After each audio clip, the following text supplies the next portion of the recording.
Siku chache baada ya kutangazwa rasmi kwa matokeo ya mtihani wa kitaifa wa KCSE ya mwaka jana, mwanafunzi Gladys Lengarbatei aliyepata alama ya A- amesimulia changamoto alizopitia kama msichana katika jamii ya Samburu. Gladys ameeleza panda shuka za elimu na safari yake ya kumwezesha kuwa miongoni mwa wanafunzi bora wa KCSE. Boniface Barasa anaarifu zaidi.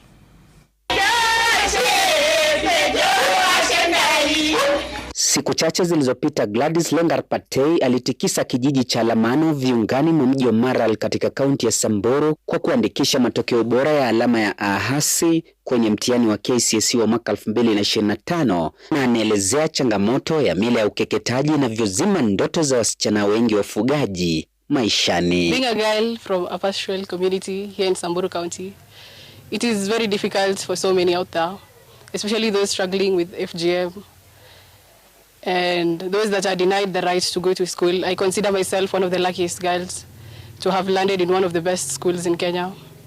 And being here, it is a calling to all others that are out there that they should take their girls to school. Mamake ameibua simulizi ya kupitia unyanyapaa katika jamii kwa kukaidi mila kumkeketa na kumwoza binti yake, na badala yake kumpa fursa ya kukata kiu ya elimu. Leka msichana wangu shuleni, jamii walinisema sana, wakaona ingekuwa afadhali vile tumezoea kwamba watoto wanakeketwa, wanapeanwa, wanakuwa na ile ndoa ya mapema. Lakini mimi niliona ni afadhali nimpeleke shule asome kama wengine, na nimeweza kuona matokeo mazuri. Nimefurahi sana. Wadau wa elimu wamekashifu vikali kuendelezwa kwa mila hiyo iliyopitwa na wakati, na kuelezea haja ya elimu kukumbatiwa kikamilifu, hasa ikizingatiwa shule nyingi zilifanya vyema zikiwemo shule za kutwa na vijijini. I'm really grateful to God. When I see the boys that I handle every other day in Graceland Boys, most of them come from very humble families. And these boys are boys that have really made me proud. Some of them coming in as far as the pastoralist areas, where at times education is not so much put into place. We managed a mean grade of 7.93, that's a B-, totaling to a 90.7% transition. Mwaka huu tuliweza kufanya vizuri.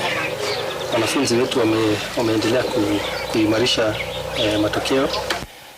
Tuko na wanafunzi 6 ambao wamepata grade ya A-. Ningeomba jamii letu la hasa wafugaji wakumbatie elimu. Kulingana nao, elimu ndio njia pekee itakayokomesha mila hiyo endapo itakumbatiwa kikamilifu.